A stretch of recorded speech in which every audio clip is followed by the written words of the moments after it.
Hello everyone. So last class में हम लोगों ने देख लिया था कि अपने को सोल्ट हाइड्रोलाइसिस कैसे करवाना है। सोल्ट हाइड्रोलाइसिस होता क्या है मैंने डिस्कस करवाया था। हाइड्रोलाइसिस का मतलब होता है रिएक्शन विद वाटर। पानी के साथ अगर रिएक्शन हो रहा है तो हम लोग क्या बोलेंगे, उसे हाइड्रोलाइसिस हो रहा है। ये बात आई समझ। और लास्ट लेक्चर में हमने ये भी देख लिया था कि जो केटाइन और एनाइन आते हैं, अगर वो स्ट्रॉन्ग एसिड और स्ट्रॉन्ग बेस से आते हैं तो उनका हाइड्रोलाइसिस नहीं होता। हाइड्रोलाइसिस नहीं होता मतलब पानी से रिएक्शन नहीं करते हैं। And the cations and anions are coming from the weak acid and weak base will go undergoes hydrolysis। कि वही हाइड्रोलाइज होंगे, हाइड्रोलाइसिस उनका होगा, बाकियों का हाइड्रोलाइसिस नहीं होगा। अगर केटाइन का हाइड्रोलाइसिस हो रहा है तो उसे हम केटाइनिक हाइड्रोलाइसिस बोल रहे थे, और एनाइन का हो रहा है उसे हम लोग एनायोनिक हाइड्रोलाइसिस बोल रहे थे। इतना हम लोगों ने देख लिया था, ये चीज अपने को क्लियर है, राइट। और हम लोगों ने ये भी देख लिया था कि अगर स्ट्रॉन्ग एसिड में स्ट्रॉन्ग बेस मिलाते हैं तो पीएच कैसे कैलकुलेट करना है। दोनों के इक्विवेलेंट्स निकाल के अपने को चेक करना था। अगर दोनों के सेम इक्विवेलेंट है then we can say solution will be neutral and pH will be 7 at 25 degrees Celsius. But if there is difference in equivalents of acid and base, we can calculate according that, right? कि अगर acid की equivalent ज्यादा है तो अपने को H plus की net concentration निकालनी है। And if the equivalents of bases are more than the acid, then we have to calculate the net concentration of OH minus, and then we can find POH, and further we can calculate pH, right?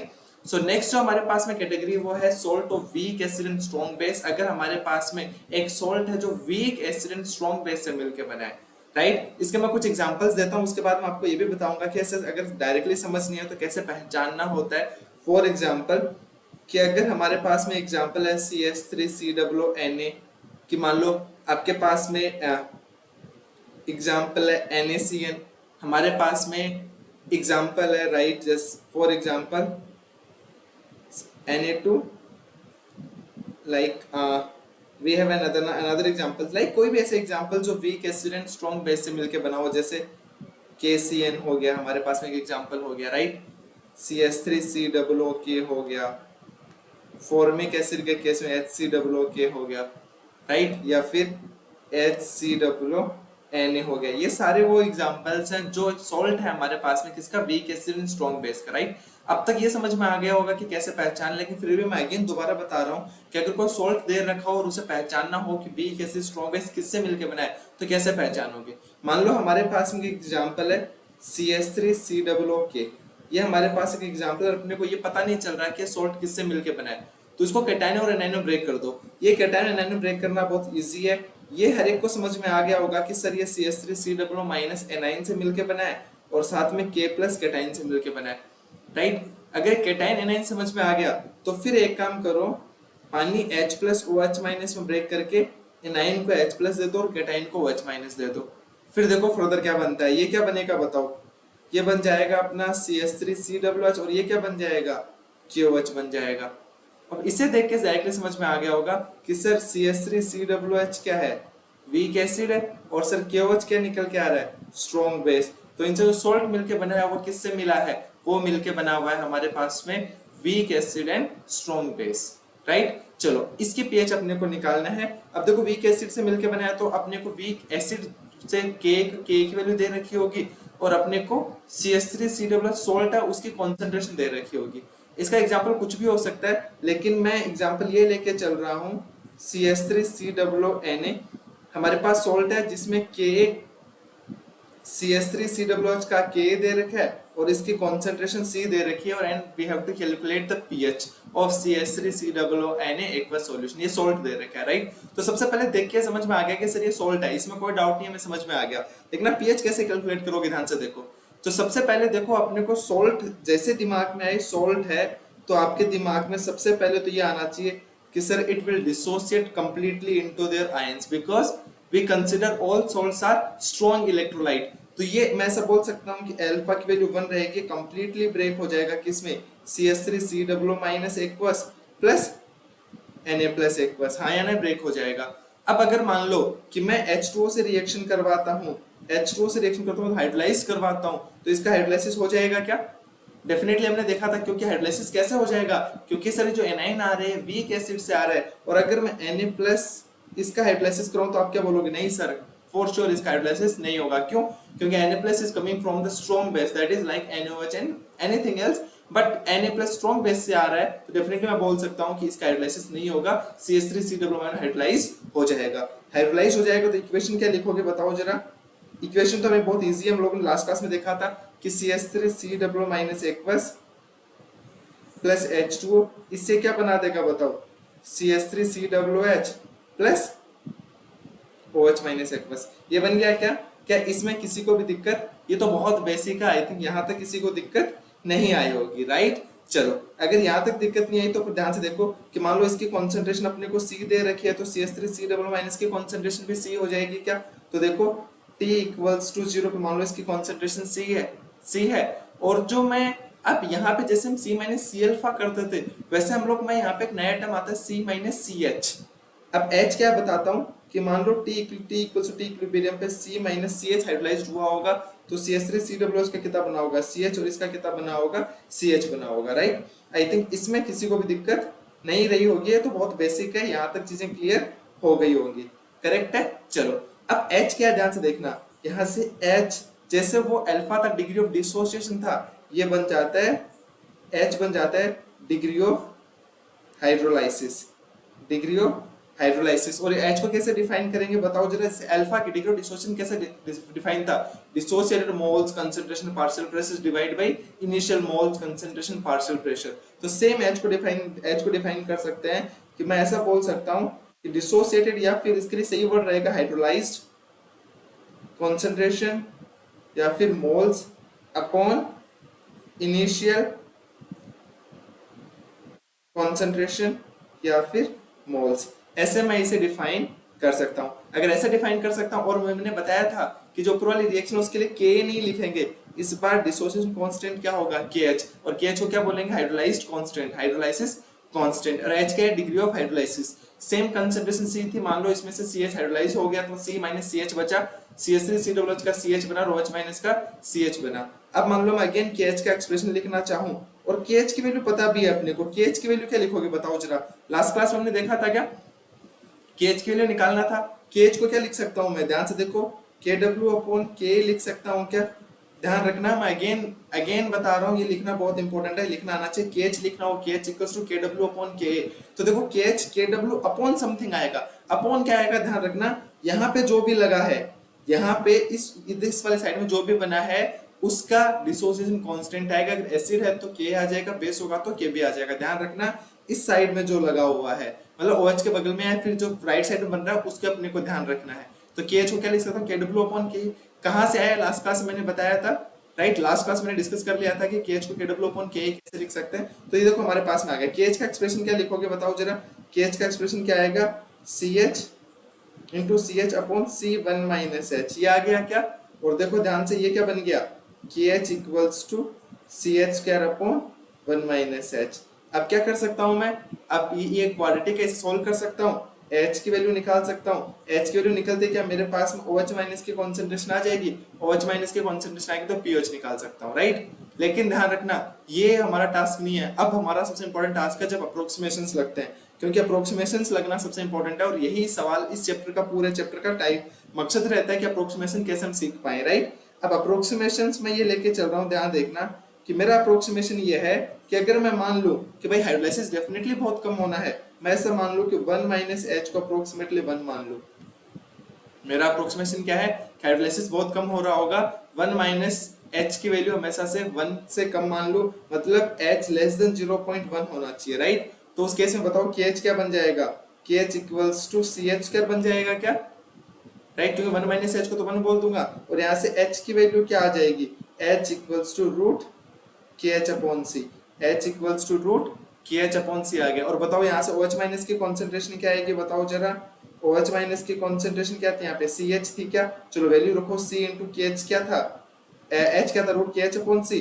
तो ये क्या बन गया bracket में √KH × C, ये बन गया क्या मेरे पास में, ये आ चुका है। देखो OH- की कॉन्सेंट्रेशन आ चुकी है, √KH × C आ चुका है, right.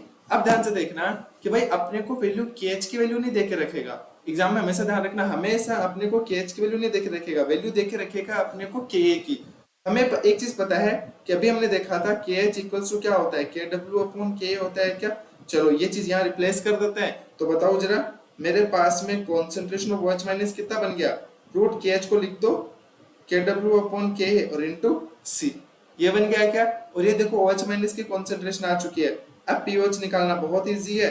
What is the formula of pOH, pOH equals to minus log of OH minus. चलो वैल्यू फटाफट पुट कर देते हैं, minus log of root KW upon के इंटू सी, ये वैल्यू आ गई क्या।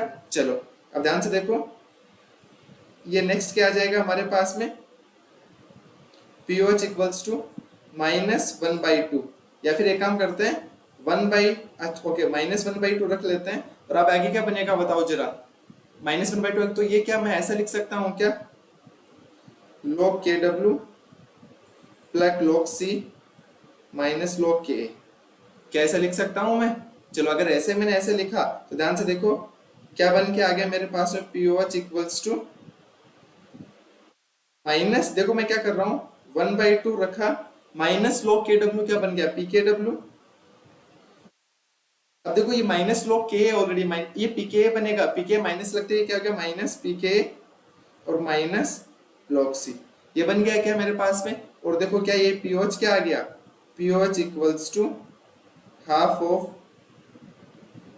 PKW माइनस कॉमन लिया तो PKA प्लस log C, ये आ गया क्या, ध्यान रखना ये PKW है, pH equal half, pOH equal half of PKW minus PKA plus log C।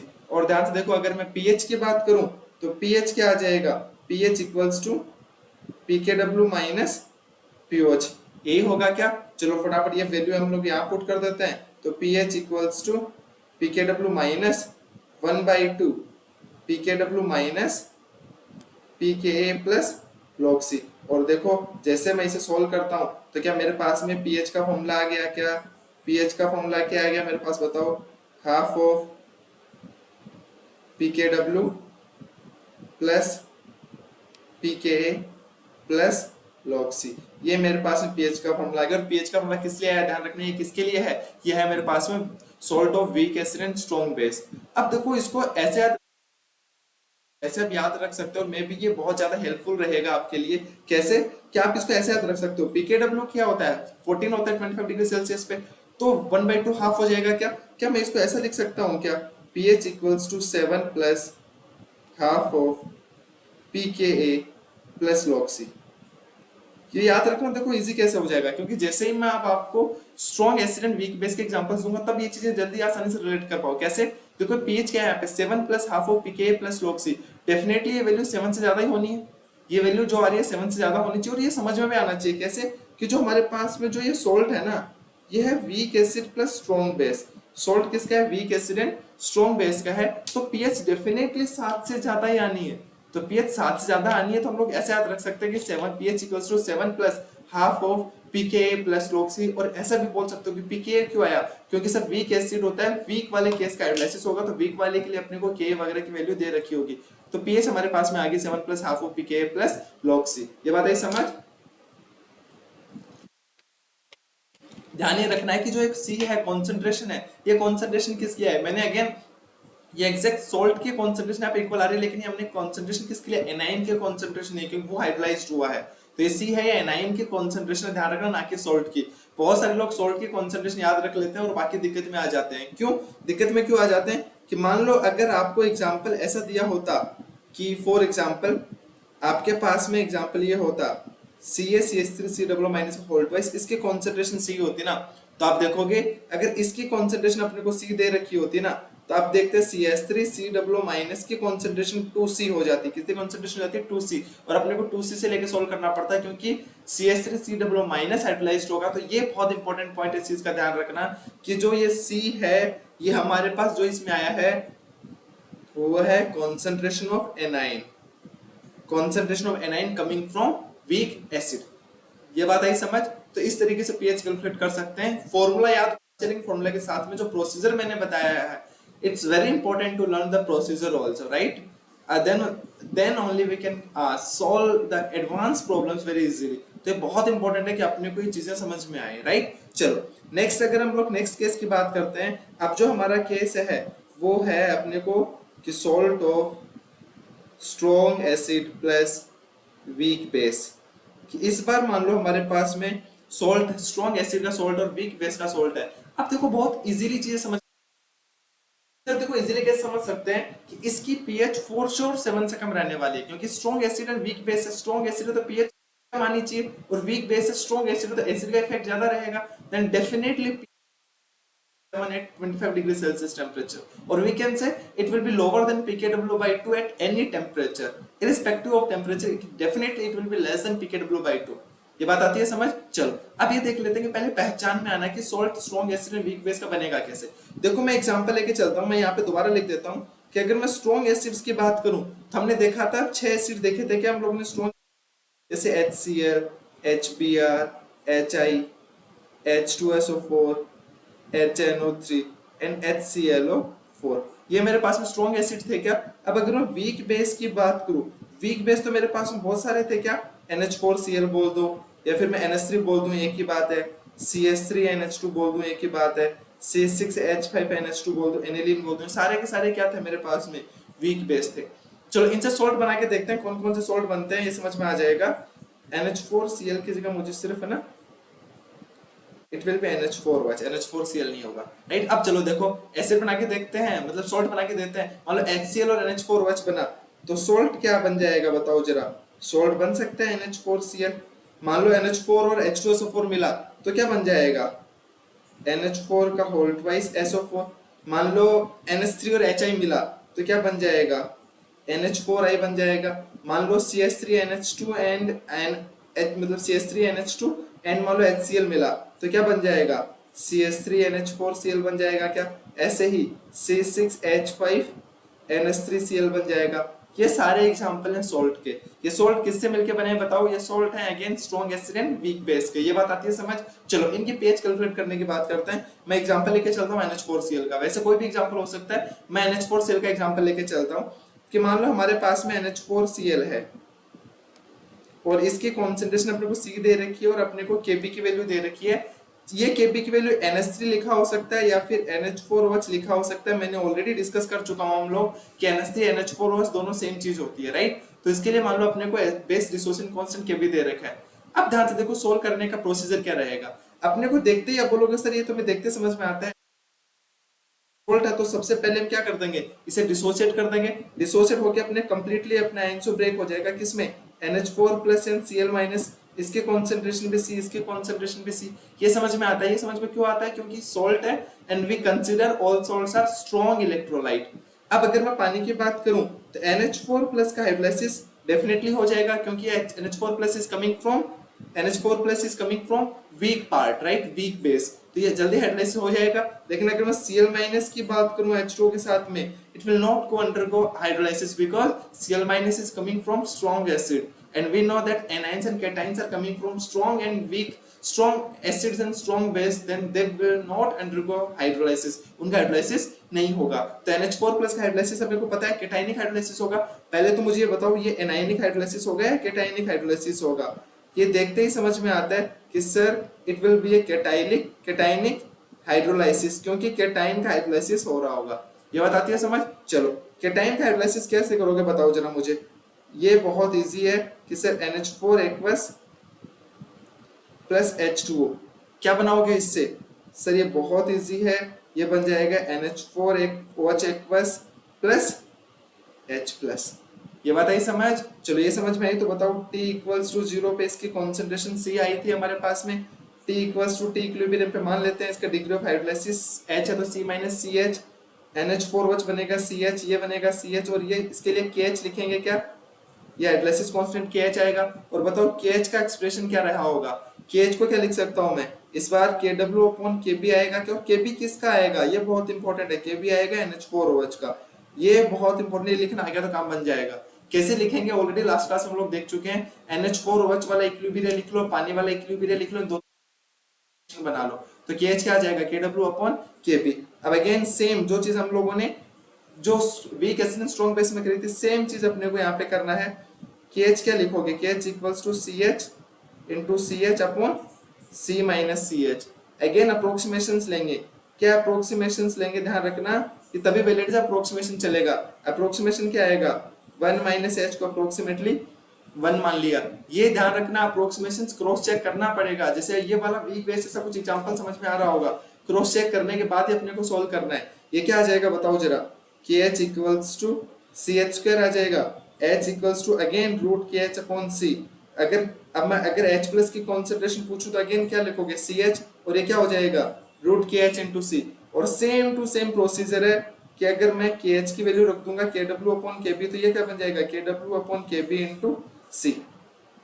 Same. And बताओ पीएच क्या हो जाएगी, and pH will be minus log of H plus की कॉन्सेंट्रेशन। सिंपल है, minus log of H plus की concentration चलो यहाँ पे रख देते हैं, तो क्या बनेगा minus log of root K W upon K B into C. और जब इसे सॉल्व करते हैं तो पीएच का एक डायरेक्टली हमारे पास फॉर्मूला निकल के आता है, वो क्या निकल के आता है बताओ, 7 minus half of P K B plus log C. Simple. जैसे वो फॉर्मूला था जो strong base and weak acid वाला एग्जांपल फॉर्मूला क्या था, pH equals to 7 plus half of pK plus log C. इसमें क्या आ जाएगा 7 माइनस, माइनस क्यों आया ध्यान से देखो, क्योंकि definitely there is a strong acid and weak base and pH will be for sure less than pKw by 2 and at 25 degree Celsius it will be less than 7। तो हमने क्या लिखा 7 माइनस फिर हाफ ऑफ, वहां भी pKa आया था क्योंकि वीक वाला पार्ट एसिड था और यहाँ पे वीक वाला पार्ट बेस है, अब क्या आएगा minus half of pKb plus log C। ये बहुत इजी, अगर ये समझ में आ गया तो अपना काम बन गया। It will be the formula of pH of mixture of strong acid plus weak base, strong acid plus weak base only valid when H is less than 1। और ये तभी वैलिड है, अदरवाइज क्या करना पड़ेगा, otherwise pH equals to C H square upon 1 minus H, इसे solve करना पड़ेगा और pH कैलकुलेट करनी पड़ेगी। ये बात आती है समझ। अगर इतना समझ में आता है तो लास्ट एक एग्जांपल और देख लेते हैं कि देखो सोल्ट एक इतने तरीके से बन सकता है। आप सोल्ट, आप बोलोगे सर सोल्ट एक तरीका और भी है बनने का, वो क्या है बताओ जरा, वो है salt of weak acid and weak base. कि ऐसा भी तो हो सकता है कि सर आपने अभी तक दोनों एग्जांपल में कोई ना कोई स्ट्रॉन्ग लिया है, ऐसा भी तो हो सकता है कि दोनों वीक हो, फॉर श्योर ऐसा हो सकता है, फॉर श्योर ऐसा हो सकता है। तो उसकी पीएच देखना है, तरीका क्या होता है पीएच निकालने का। अगर मैं एग्जांपल्स की बात करूं तो क्या ऐसा हो जाएगा क्या कि मान लो ऐसा कुछ आ गया CH3COONH4, या फिर क्या आ जाएगा NH4CN। ये वो सारे केसेस हैं जहां पे मतलब ऐसा मान के चलो एटसेट्रा, बहुत सारे एग्जांपल हो सकते हैं कि जो सॉल्ट है week acid and weak base. जैसे फॉर एग्जांपल CH3COONH4 क्या है, इसका एनायनिक पार्ट क्या है CH3COO- और कैटायनिक पार्ट क्या है NH4+। ये भी वीक एसिड से आया और ये वीक बेस से आया, और इसकी अगर कॉन्सेंट्रेशन C दे रखी है, तो अब अगर अपने को इसकी पीएच निकालना हो तो ध्यान देना ये बहुत इंपॉर्टेंट केस बनता है, क्योंकि यहाँ पे ध्यान से देखो दोनों केटायन और एनायन दोनों हाइड्रोलाइसिस होगा। कि मान लो अगर यही एग्जांपल लेके चलते हैं कि अगर मैं इस H2O की बात करूं तो ये भी हाइड्रोलाइसिस होगा, और मैं इस H2O की बात करूं तो ये भी हाइड्रोलाइज्ड होगा। ये हाइड्रोलाइज्ड होगा तो दोनों के हाइड्रोलाइसिस रिएक्शंस क्या लिखोगे बताओ जरा मुझे। ये बहुत इजी है कि अगर मैं आपको ऐसा बोलूं कि भाई दोनों हाइड्रोलाइज्ड होंगे, तो एक्चुअल में हो क्या रहा है ध्यान से देखो कि अगर मैं इसकी एग्जांपल की बात करूं CH3COO- एक्वस प्लस H2O, ये कैसे हाइड्रोलाइज हो रहा होगा बताओ जरा।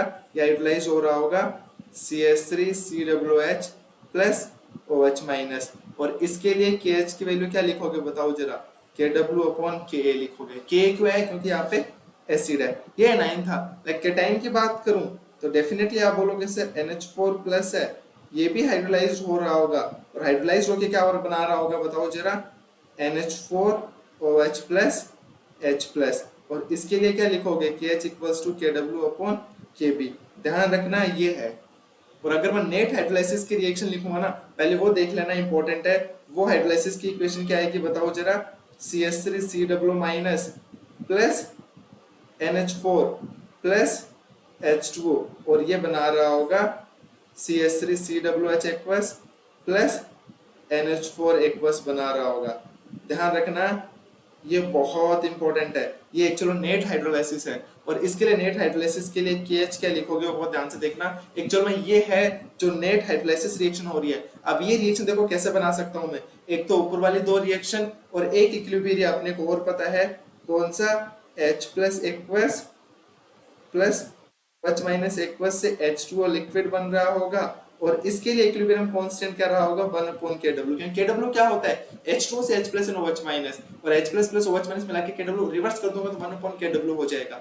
ध्यान क्या रखना है कि सर देखो जो तीसरी जो नेट रिएक्शन मैंने लिखी है ना लास्ट, ये हो रही है नेट रिएक्शन, और ये रिएक्शन आई कहां से, ऊपर वाले तीनों से आई होगी। अब क्या कर सकते हो, देखो तीनों को ऐड कर दो फटाफट। जैसे ही तीनों को ऐड करोगे तो आप ये देखोगे हमारे पास में जो नेट रिएक्शन है वो निकल के आ जाती है। तीनों का ऐड करो तो बताओ इन इक्विलिब्रियम नया इक्विलिब्रियम कांस्टेंट क्या आएगा, तो नेट रिएक्शन उसके लिए हाइड्रोलाइसिस कांस्टेंट क्या आ जाएगा। तीनों रिएक्शन करूंगा, तीनों इक्विलिब्रियम कांस्टेंट मल्टीप्लाई करूंगा तो मल्टीप्लाई क्या होगा KW upon K into KW upon KB into 1 upon KW, तो एक KW उड़ जाएगा क्या। तो हमारे पास में जो KH निकल के आ रहा है वो बहुत इजीली आप बोल सकते हो कि सर वो निकल के आ रहा है KW upon K into KB, KH equals to KW upon K into KB, ये निकल के आया हमारे पास में KH, राइट। ये इस रिएक्शन का KH है, डिग्री ऑफ ऐसा बोल सकते हैं कि हाइड्रोलाइसिस कांस्टेंट, क्योंकि इस केस में ध्यान रखना कैसे आया, मैंने बताया ऊपर वाली तीनों रिएक्शन से मिलके आया, ये नेट रिएक्शन हो रहा है, हाइड्रोलाइसिस की नेट रिएक्शन हो रही है, तो ये समझना बहुत इंपॉर्टेंट। और KH क्या आ जाएगा, KH equals to KW upon K into KB।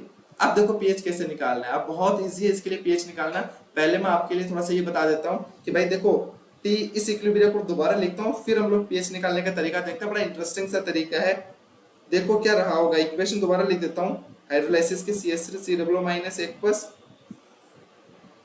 Plus NH4 plus aqueous plus H2O liquid, और ये क्या बना रहा होगा CH3COOH aqueous plus NH4OH aqueous, और इसके लिए KH क्या रहेगा, KH equals to KW upon K into KB रहा होगा। चलो अब देखो ध्यान से, T इक्वल्स टू 0 पे इसकी कॉन्सेंट्रेशन C है, इसकी कॉन्सेंट्रेशन भी C है क्या, जो अपने को सोल्ट से मिला। बताओ T equals to T equilibrium पे मान लिया इसमें से C में CH हटा, इसमें भी C माइनस CH हटेगा क्या, इसका CH बनेगा और इसका CH बनेगा। तो बताओ KH का क्या एक्सप्रेशन आएगा, KH equals to CH into CH upon C minus CH into C minus CH। इसे सोल्व करने पे क्या आ गया, H square upon 1 minus H का स्क्वायर, ये मिलके आ गया क्या। ध्यान से देखो क्या निकला, H square upon 1 minus H का स्क्वायर। और यहाँ पे एक इंपॉर्टेंट टास्क आता है, ध्यान रखना कि भाई देखो ध्यान से समझने की कोशिश करना, KH का एक्सप्रेशन में यहाँ रखा है, तो मतलब इसका अब इससे फर्क नहीं पड़ता कि इनिशियल कंसंट्रेशन क्या है। मैं pH कैलकुलेट करता हूँ, फिर इसका कंक्लूजन बताऊंगा जो आपको बहुत बहुत बहुत ज्यादा हेल्प करेगा, ठीक है। KH equals to H square upon 1 minus H square आ गया क्या। अब ध्यान से देखना करना कि अब मैं अगर अप्रोक्सीमेशंस लूं, ध्यान रखना अगर मैं अप्रोक्सीमेशंस लूं, क्योंकि वही हमारे पास एक इंपॉर्टेंट टास्क रहता है, 1 माइनस H को अप्रोक्सीमेटली 1 मानूं तो मेरे पास में KH इक्वल्स टू क्या निकल गया, H स्क्वायर निकल गया, H इक्वल्स टू आ गया root KH, H square H क्या आ गया, H equals to root KH। तो मैं ऐसा बोल सकता हूँ क्या, क्या इसका degree of hydrolysis initial concentration पे डिपेंड करता है क्या, नहीं। ध्यान रखना कि if there is a salt of weak acid and weak base then their degree of hydrolysis doesn't depend on the initial concentration of salt। ये बहुत अच्छा सवाल बन सकता है। if anyone ask you कि इनमें से कौन सा ऑप्शन है जिनमें से जिसकी डिग्री ऑफ हाइड्रोलाइसिस डिपेंड नहीं करता इनिशियल कॉन्सेंट्रेशन पे, तो तुम आप वो सॉल्ट ढूंढोगे जहाँ पे क्या आता है week acid and weak base होगा, वो डिपेंड नहीं करता। ये काफी इंपॉर्टेंट पॉइंट है जो समझना है अपने को, राइट। चलो आगे देखते हैं, यहीं पे सवाल खत्म नहीं हो जाता है अपना कि अब आगे देखो pH कैसे निकालना है। H equals to root KH आ गया क्या। चलो अब ध्यान से देखो, एक काम करो कि जो CH3COOH है ना हमारे पास में एक्वस, इसके लिए ध्यान से देखो एक इसमें ब्रेक हो रहा है CH3COO minus plus H plus में, क्या इसमें ब्रेक हो रहा है क्या। और इसके लिए एसिड डिसोसिएशन कांस्टेंट की वैल्यू क्या है, K है क्या। तो बताओ इसके लिए K क्या लिखोगे, K equals to CH3COO minus की कॉन्सेंट्रेशन इनटू H प्लस की कॉन्सेंट्रेशन डिवाइड बाई CH3COOH की कॉन्सेंट्रेशन। क्या ये कॉन्सेंट्रेशन आ गई क्या मेरे पास में। और ध्यान से देखो कि अगर मैं आपको ऐसा बोलूं, ये देखो हमारे पास एक इक्वेशन निकल के आती है कि अगर ऐसा देखो CH3COOH की concentration divide by CH3COO minus की concentration equals to H plus की कॉन्सेंट्रेशन डिवाइड बाई K। इसका ध्यान रखना काफी ज्यादा यूज होने वाला है, राइट। अगर ये समझ में आ गया तो अब आगे ध्यान से देखना कि अब जो हमारे पास में जो हमारे स्टार्टिंग में जो हमारे पास एक इक्वेशन मिलके इक्वेशन आई थी, देखो क्या इक्वेशन आई थी हमारे पास में एक इक्वेशन आई थी, ध्यान से देखना, कि KH equals to h² upon 1 minus h² आया था, राइट। अब एक्चुअल में आप देखो क्या बोल सकते हो कि जो ऊपर वाला इक्वेशन है, ये जो हाइड्रोलाइसिस वाली इक्वेशन है ना, अब देखो यहाँ पे मैं क्या बोल सकता हूँ, इसके लिए देखो मैं KH का एक्सप्रेशन क्या लिख सकता हूँ, ध्यान से देखना कि मेरे पास में KH का एक्सप्रेशन क्या था, CWH की कॉन्सेंट्रेशन इंटू NH4OH की concentration divide by CH3COO minus की कॉन्सेंट्रेशन इंटू NH4 प्लस की कॉन्सेंट्रेशन। यही कांस्टेंट लिखोगे क्या KH? ये मैं KH किसके लिए लिख रहा हूँ, ध्यान रखना, ये जो एक्सप्रेशन लिखा है ना मैंने, इसके लिए मैं KH लिख रहा हूँ। KH इसके कॉन्सेंट्रेशन इंटू इसके कॉन्सेंट्रेशन डिवाइड बाय इसके कॉन्सेंट्रेशन इंटू इसके कॉन्सेंट्रेशन। और बड़ा सरप्राइजिंगली ध्यान रखना कि देखो इस CH, इन दोनों की कॉन्सेंट्रेशन सेम है, इन दोनों की कॉन्सेंट्रेशन भी क्या है, सेम है। तो यहाँ पे क्या मैं ऐसा लिख सकता हूँ क्या, मेरे पास में KH क्या निकल के आता है, KH इक्वल्स टू CH3COOH की कॉन्सेंट्रेशन का स्क्वायर अपॉन CH3COO माइनस की कॉन्सेंट्रेशन का स्क्वायर। क्या ये आ गया क्या मेरे पास? अगर ये आ गया तो ध्यान से देखना कि मैं अब इसे और आगे क्या लिख सकता हूं कि CH3COOH की concentration divide by CH3COO minus की concentration equals to root KH। ध्यान रखना, आई थिंक अब आपको समझ में आ रहा होगा कि मैं क्या करने की कोशिश कर रहा हूँ, कि मेरे पास मैंने ये एक्सप्रेशन ली थी, इसको इक्वेशन अगर 2 बोल दूं और ये वाली इक्वेशन मेरे पास 1 थी, चलो फटाफट इसे रिप्लेस कर दो, तो क्या आ जाएगा, CH3COO को CH3COO माइनस की क्या लिख सकता हूं मैं, यहाँ पे लिख सकता हूँ simple H plus upon Ka equals to root KH आ गया। और बताओ जरा H प्लस क्या आ जाएगा, Ka इंटू रूट KH। ये कुछ आ रहा है, क्लियर समझ में आ रहा है? और आप देखो KH की जगह क्या लिख सकता हूं मैं, ये हमने ऊपर देखा था KW upon Ka into Kb। और देखो नेट H प्लस की कॉन्सेंट्रेशन इसका अंदर ले जाओ तो क्या आएगा, KW into Ka upon Kb। ये मेरे पास में H प्लस की कॉन्सेंट्रेशन आ गई। और अगर मुझे pH निकालनी हो तो मैं क्या करूंगा, pH equals to minus log of H plus, और ये क्या आ गया, minus log of root KW into Ka upon Kb। ये माइनस लॉग आ गया, तो यहाँ से pH निकालना बहुत इजी हो जाएगा मेरे लिए। और pH क्या आ रहा है बताओ जरा, pH आ रहा है 7 plus half of pKa minus pKb। ये pH का फॉर्मूला आ गया। और ध्यान रखना है pH का फॉर्मूला किसके लिए है, ये मेरे पास में एग्जांपल है weak acid plus week base का मेरे पास सोल्ट है, तो उसका pH निकालने का तरीका है pH equals to 7 plus half of pKa minus pKb। ये बात आई समझ, pH equals to 7 plus half of pKa minus pKb। अब pH 7 से कम होनी है, 7 से जाना है, that depends on the value of Ka and Kb of acid and base. कि अगर मान लो एसिड स्ट्रॉन्ग आ गया तो pH क्या आ जाएगी, 7 से कम आ जाएगी।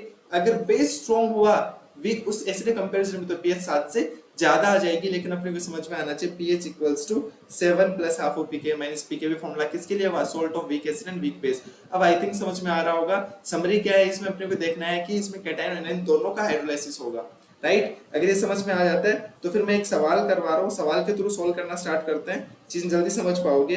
क्वेश्चन क्या है ध्यान से देखना, सवाल है 50 ml 0.2 molar NH3 is mixed with 50 ml 0.1 molar H2SO4, right.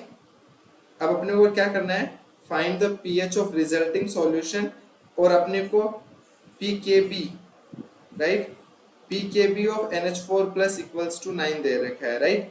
या फिर हम लोग ऐसा बोल सकते हैं कि अपने को pKa की वैल्यू दे रखी है 9, pKa दे रखा है, ध्यान रखना NH4 प्लस का pKa दे रखा है। तो बताओ जरा pKb ऑफ NH3 क्या आएगा, क्योंकि NH3 and NH4 plus, again बता रहा हूँ आपको, पहले बताया था ये दे रखा है, उसके बाद आपको सोल्व करना है, ठीक है। pKa of NH4 plus equals to this, अपने को pKa की वैल्यू दे रखी है। अब देखो अपने को करना क्या है, pH निकालनी है। और ये बहुत इंपॉर्टेंट है, इस सवाल में जो सिखाना चाह रहा हूँ ध्यान से देखना। अपने को pKa ऑफ NH4 प्लस दे रखा है, इसको मैं दोबारा अच्छे से लिख देता हूँ, आपको दे रखा है pK of NH4 plus equals to 9 और pH निकालनी है।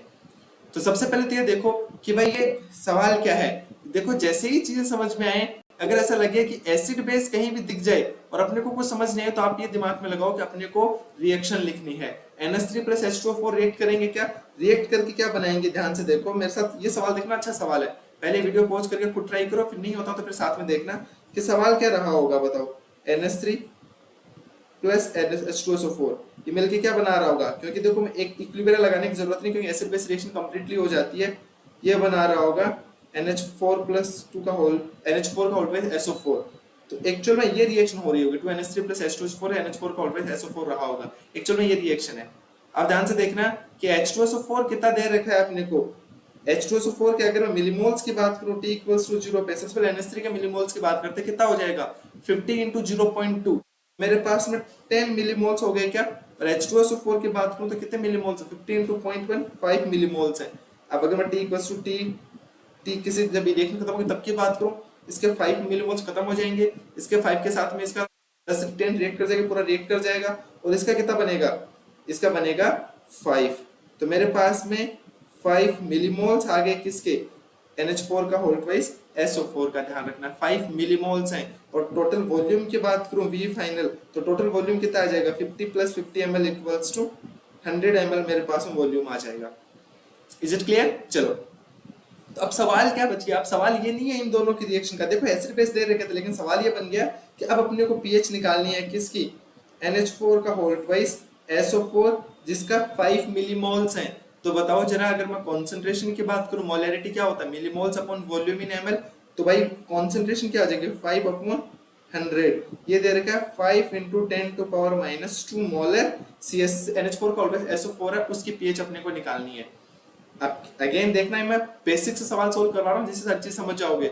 जैसे सवाल जैसे मैं सोल्व कर रहा हूँ वैसे आपका तरीका होना चाहिए कि NH4 का होल ट्वाइस SO4 ये सॉल्ट है, सॉल्ट है तो सर 100% डिसोसिएट हो जाएगा, किसमें डिसोसिएट हो जाएगा बताओ, ये 2NH4+ SO4 2-, तो इसकी कॉन्सेंट्रेशन कितनी आएगी भाई, NH4 होल ट्वाइस SO4 की कॉन्सेंट्रेशन 5 × 10⁻² है, तो 2 से मल्टीप्लाई करते हैं NH4 प्लस की कॉन्सेंट्रेशन क्या आ जाएगी 10 × 10⁻² को मैं क्या लिख सकता हूँ 10⁻⁻1 मोलर, और SO4 -2 इतना का इतना ही रहेगा 2 × 10⁻, या फिर सॉरी 5 × 10⁻² मोलर। ये बात आई समझ। अब हाइड्रोलाइसिस की बात करेंगे तो H2 से रिएक्ट करने में हाइड्रोलाइज हो जाएगा, क्योंकि वीक वाले पार्ट से आया है और ये हाइड्रोलाइसिस नहीं करेगा। अब तक ये चीजें समझ में आ गई होंगी क्योंकि चीजें बहुत क्लियर है, और ये देख के समझ में आ गया कि सर ये जो हमारे पास में जो सॉल्ट बना है ये weak strong acid and weak base का सॉल्ट बना है, और अब इसके लिए मैं क्या कर सकता हूँ। और अब एक चीज और देखना, इन्होंने pKa ऑफ NH4+ दे रखा है कितना 9। एक चीज हमने देखी थी कि अगर मेरे पास में conjugate acid pKa + pKb = value होती है 14, तो pKa 9 दे रखा है, तो pKb कितना आ जाएगा pKb = 5। तो मेरे पास NH3 का pKb आ गया क्या 5, pKb आ गया, तो मैं Kb की वैल्यू बता सकता हूँ क्या Kb = 10⁻⁵ रहा होगा। ये मैं क्यों कर रहा हूँ ध्यान से रखना, समेशन चेक करने के लिए, वरना मैं pH का डायरेक्टली फॉर्मूला लगा सकता हूँ। H क्या था बताओ, H = √KH/C था क्या, और KH क्या था बताओ जरा, KW/Kb, तो KW/Kb × C। ध्यान रखना है मैं क्यों कर रहा हूँ, ये मैं H अप्रोक्सीमेशन चेक करने के लिए देख रहा हूँ, अप्रोक्सीमेशन सही आता तो फिर डायरेक्टली फॉर्मूला लगा दूंगा। ये क्या बना बताओ, KW होता है 10⁻⁻14, Kb 10⁻⁵, कॉन्सेंट्रेशन 10⁻⁻1, ये एक आता 10⁻⁴, और H << 0.1 आ गया, मतलब अप्रोक्सीमेशन सही रहेंगे, अप्रोक्सीमेशन सही रहेंगे तो pH में डायरेक्टली निकाल सकता हूँ। pH क्या आ जाएगा, ये भाई देखो weak base in strong acid से मिला तो pH क्या था 7 - ½ of pKb plus log C, तो देखो क्या आ जाएगा 7 - ½ ऑफ pKb की वैल्यू कितनी है 5 प्लस log C 10⁻⁻1, ये क्या आ गया 7 - ½ ऑफ 5 - 1 4, और ये वैल्यू आ गई 5। तो इस सवाल का आंसर क्या हो गया pH = 5, और डेफिनेटली pH 7 से कम आनी चाहिए। तो ये एक प्रॉपर तरीका है कि जैसे में pH कैलकुलेट करना है, और यही प्रॉपर तरीका, यही मेथड अपने को फॉलो करना है। तो this is all about the hydrolysis.